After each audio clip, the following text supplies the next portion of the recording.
Jesus could not die like the way Paul was killed by his head being chopped off. यीशु पौलुस के समान मृत्यु नहीं सामना कर सकता था, क्योंकि पौलुस का तो सिर कटवा दिया गया था। And some of the apostles were killed with bows and arrows and some. और कुछ जो प्रेरित है, दूसरे प्रेरित थे, उनको मारकर तीरों से तीर चलाकर उनको मार दिया गया था। In other ways, but Jesus could not die like that. और कई अलग-अलग प्रेरितों को अलग-अलग तरीकों से मारा गया था, पर यीशु इस प्रकार से नहीं मर सकता था। There was an Old Testament law. क्योंकि पुराने नियम में एक नियम था, पुरानी वाचा में एक नियम या एक व्यवस्था ऐसी थी, quoted here from the Old Testament book of Deuteronomy 21. जिसके बारे में यहाँ लिखा गया है, व्यवस्था विवरण उसके 21 अध्याय से इस वचन को लेकर यहाँ लिखा है that anyone who hangs on a tree, जो कोई काठ पर लटकाया जाता है या किसी पेड़ पर लटकाया जाता है, cursed. वो शापित है। And that was written about Christ. और ये मसीह के बारे में लिखा हुआ था। And it says in verse 13, fulfilling that word, Jesus hung on a tree. और 13 वचन में लिखा है, इस वचन को पूरा करने के लिए यीशु मसीह एक क्रूस पर लटका, एक पेड़ पर लटका, उस क्रूस पर, became a curse. और वो एक शाप बन गया। Not that somebody cursed him. ये नहीं कि किसी ने यीशु को शाप दिया था, he became a curse. वो खुद एक शाप बन गया। Why? क्यों? Because we had broken God's law. क्योंकि हमने परमेश्वर के व्यवस्था का उल्लंघन किया था, उसे तोड़ दिया था। You meditate on that. उस पर आप मनन कीजिए। Think about it. Somebody becoming a curse in order to save you from it. सोच कर देखिए कि कोई व्यक्ति एक शाप बन जाता है इसलिए क्योंकि वो आपको उससे उद्धार कर सके, आपको उससे बचा सके। Somebody taking death in order to save you from death. कोई व्यक्ति मृत्यु को सह लेता है, मृत्यु को ले लेता है आपको मृत्यु से बचाने के लिए।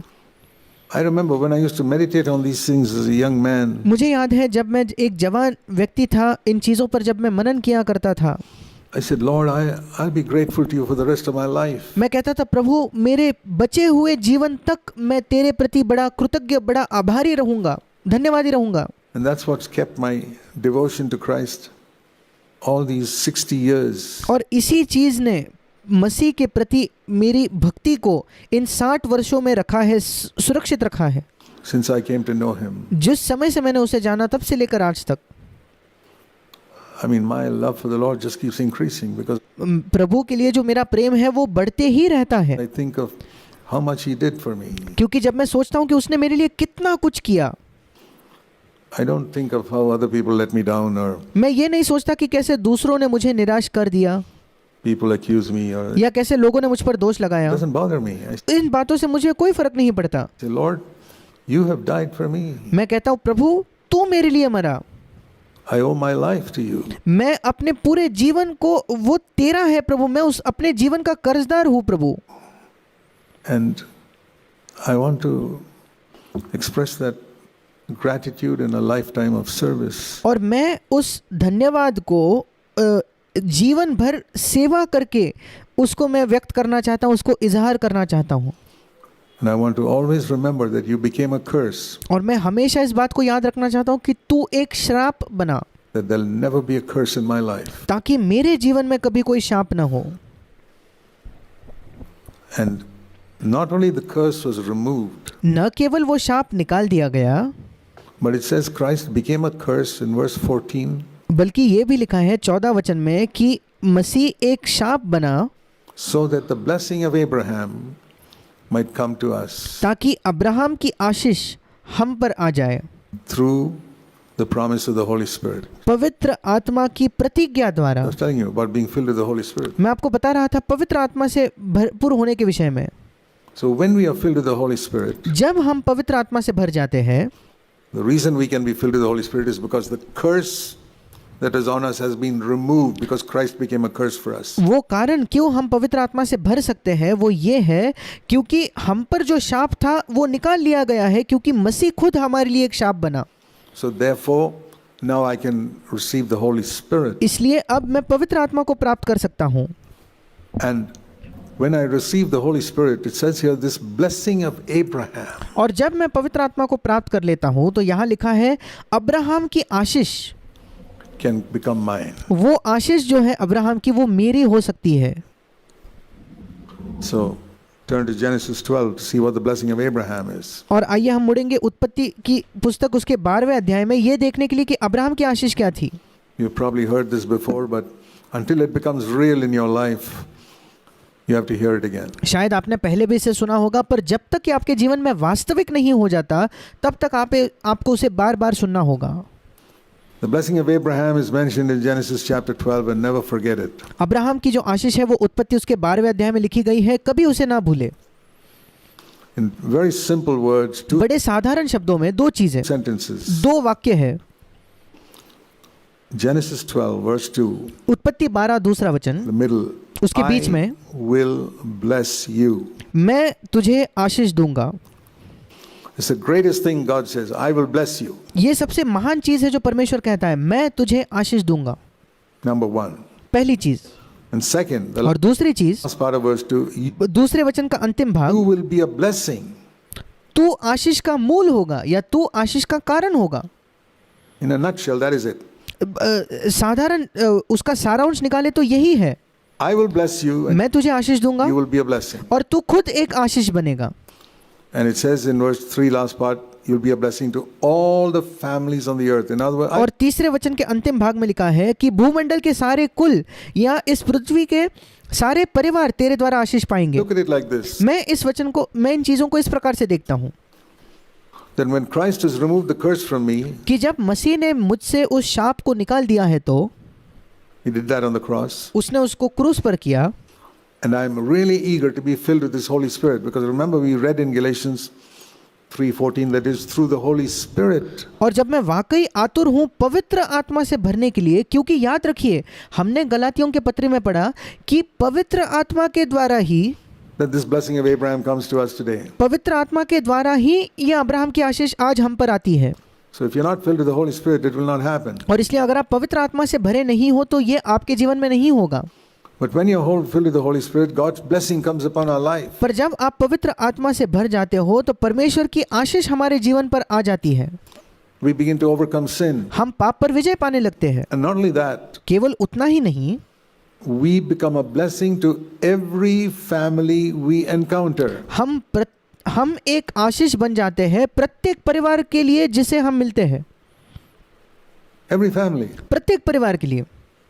If I meet one family, I'll be a blessing to them. If I अगर मैं एक परिवार से मिलता हूं तो मैं उनके लिए आशीष रहूंगा। meet 1,000 families, I'll be a blessing to all 1,000. अगर मैं 1000 परिवारों से मिलता हूं तो मैं उनमें से प्रत्येक 1000 परिवार के लिए एक आशीष बन जाऊंगा। Not because of who I am, not ये नहीं क्योंकि मैं कौन हूँ इस वजह से नहीं, because I know the Bible, इस वजह से भी नहीं कि मैं बाइबल को जानता हूँ, but because I'm filled with the Holy Spirit. पर क्योंकि मैं पवित्र आत्मा से भर गया हूँ। I want to tell you that many of you know the Bible better than many of the early disciples. मैं आपको बताना चाहता हूँ कि आप में से कई लोग जो शुरुआत के शिष्य थे उनसे बाइबल को बेहतर और भी उनसे भी बेहतर जानते हो, They never had a written Bible. क्योंकि उनके पास कोई लिखी हुई ऐसे छपी हुई बाइबल थी ही नहीं। You can quote verses. आप तो बाइबल के वचन भी बता सकते हो। Peter and John and James could not. They didn't have a पतरस और यूहन्ना और याकूब नहीं कह सकते थे बाइबल के वचनों को, printed Bible with them. उनके पास कोई छपी हुई ऐसी प्रिंटेड बाइबल थी भी नहीं। But what's the use of our knowing the Bible more than them? They were पर क्या फायदा अगर हम उनसे भी बेहतर बाइबल को जान जाते हैं, उसका क्या फायदा? filled with the Holy Spirit. वे पवित्र आत्मा से भरे हुए थे And they accomplished a lot more than many of you who know the Bible. और उन्होंने प्रभु के लिए बहुत ज्यादा चीजों को हासिल किया, आपसे भी बढ़कर जो बाइबल को जानते हो उन लोगों से भी ज्यादा। So don't be satisfied with Bible knowledge. और इसलिए बाइबल के ज्ञान से संतुष्ट न रहे। When God fills you with the Holy Spirit, He'll bless you and make you a blessing to every family you meet. जब परमेश्वर आपसे मिलता है और आपको पवित्र आत्मा से भरता है तो वो आपको एक आशीष बनाएगा प्रत्येक परिवार के लिए जिनसे आप मिलते हो। I think of that verse in Psalm 23, मैं उस वचन के बारे में सोचता हूँ, भजन संहिता उसका 23 अध्याय, which also refers to the fullness of the Holy Spirit. Turn with जो भी हमें आत्मा के भरपूरी के विषय में बताता है। me to Psalm 23. मेरे साथ निकालिए भजन संहिता उसका 23 अध्याय। It says there वहाँ लिखा है in Psalm 23, भजन संहिता 23 अध्याय,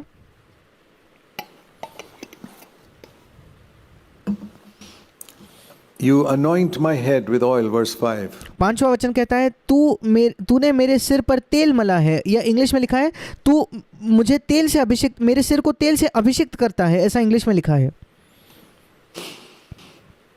That's again a picture of being filled with the Holy Spirit. फिर एक बार ये पवित्र आत्मा से भरे जाने का एक चित्र है You anoint my head with oil. कि तू मेरे सिर पर तेल का अभिषेक करता है. My cup overflows from within like rivers of living water. मेरा कटोरा अंदर से उमड़ रहा है मानो जीवन जल की जीवित जल की नदियाँ. And what will happen? और फिर क्या होगा? Wherever I go, जहाँ कहीं मैं जाऊंगा, verse 6, छठा वचन, wherever I go, जहाँ कहीं मैं जाऊंगा, goodness and loving kindness will follow me. भलाई और करुणा मेरे साथ साथ बनी रहेंगी. इंग्लिश में लिखा है कि वो मेरा पीछा करेगी. That means you go into a home, इसका मतलब जब आप किसी घर में जाते हो, and when you left the home, और जब आप उस घर को छोड़कर वहां से बाहर निकलते हो, you have left some goodness and loving kindness of God in that home. आपने परमेश्वर की भलाई को और परमेश्वर की करुणा को उस घर में आप कुछ मात्रा में छोड़ आए हो. Isn't it wonderful to live like this? क्या ये बिल्कुल अद्भुत नहीं है इस प्रकार का जीवन जीना? You go and meet with a brother maybe for 5 minutes, आप किसी भाई से जाकर केवल 5 मिनट के लिए मिलते हो तो, and you have left something of the goodness and loving kindness of the Lord with that person. और परमेश्वर की भलाई और परमेश्वर की करुणा के बारे में करुणा कुछ मात्रा में आप उस व्यक्ति के साथ छोड़कर आ गए हो. And he's so thankful to God that he met you. और वो परमेश्वर के प्रति बहुत धन्यवादी होता है कि वो आपसे मिला. Imagine if everyone sitting here was like that. कल्पना करके देखिए अगर प्रत्येक व्यक्ति जो यहाँ बैठा है वो ऐसा होता तो, That wherever you went, कि आप जहाँ कहीं जाते हैं, the goodness and loving kindness of the Lord will just follow you in. कि प्रभु की भलाई और प्रभु की करुणा आपके साथ रहती या आपका पीछा करते रहती. You leave it behind as you go. और जब कभी आप कहीं से निकलते हो तो वहीं आप परमेश्वर की भलाई और करुणा छोड़ आते हो. Whether you meet a person for 5 minutes or you sit in a home for 1 hour. चाहे आप किसी व्यक्ति से 5 मिनट के लिए मिलो या किसी घर में आप 1 घंटा बिताओ, You have left something of the goodness and loving kindness of the Lord in that home. Or आपने उस घर में परमेश्वर की भलाई और प्रभु की करुणा के बारे में कुछ मात्रा में उसे वहां छोड़ आए हो. that person. उस व्यक्ति के साथ छोड़ आए हो. Like a perfume. एक सुगंध की तरह, एक परफ्यूम की तरह. The perfume of Christ. मसीह का जो परफ्यूम होता है, मसीह का जो सुगंध है, That came forth from you and मसीह की सुगंध जो आपसे निकल कर आई enveloped that person. और उस व्यक्ति पर छा गई मानो. I've heard of people who sit in a room with a lot of people smoking cigarettes. मैंने सुना है ऐसे लोगों के बारे में जो किसी कमरे में अगर वो हो और उस कमरे में बाकी बहुत सारे लोग वहाँ सिगरेट पी रहे हैं तो, I've actually heard this is true. मैंने ये सुना है कि ये बिल्कुल सच है. And that person comes out of the room and meets somebody and he smells of cigarette. और फिर ये व्यक्ति जब उस कमरे से बाहर निकल कर आता है तो उससे भी सिगरेट की बू आने लगती है. सिगरेट की वो बदबू उसमें से भी आती है. He didn't smoke a cigarette at all. उसने खुद तो कोई सिगरेट नहीं पी थी. But the smoke that these other people were smoking in the room where he was sitting got into his shirt and पर उस कमरे में जहां वो बैठा था और बाकी लोग जब सिगरेट पी रहे थे तो वहां से जो वो पूरा धुआं है, वहां से वो जो पूरी बदबू है इसके वस्त्रों में, इसके कपड़ों में लग गई. and he actually smells like a smoker. और फिर ऐसा वो खुद, उससे ऐसी बदबू आती है मानो उसने खुद धूम्रपान किया हो, उसने खुद सिगरेट पी हो. Now that can happen with cigarettes. Why not with the aroma of Christ? अब अगर ये सिगरेट के साथ हो सकता है तो क्यों ये मसीह की सुगंध के साथ नहीं हो सकता? That when I am saturated with the aroma of Christ, कि जब मैं मसीह की सुगंध से भरपूर हो जाता हूं तब, because I am filled with the Holy Spirit, क्योंकि मैं पवित्र आत्मा से भरपूर हूं इसलिए मैं उसके सुगंध से भरा हुआ हूं, because I take time to talk to Him every day, क्योंकि मैं समय निकालता हूं प्रतिदिन उससे बात करने के लिए. and everyone I meet, I leave something of the aroma of Christ in a world where और प्रत्येक व्यक्ति से जब मैं मिलता हूं तो मैं मसीह के सुगंध के कुछ मात्रा में मसीह की सुगंध वहां छोड़ आता हूं. everybody is fighting and quarreling. एक ऐसे संसार में जहां हर कोई झगड़ा कर रहा है, हर कोई बस वाद कर रहा है दूसरों से. Something goes wrong, they get upset in the house, and जब कुछ भी बिगड़ जाता है घर में तो वो बिल्कुल गड़बड़ी में आ जाते हैं, वो विचलित हो जाते हैं. the rest of the world is fighting for money and और बाकी जो संसार है वो पैसे के लिए लड़ रहा है, property and वो जायदाद के लिए लड़ रहा है.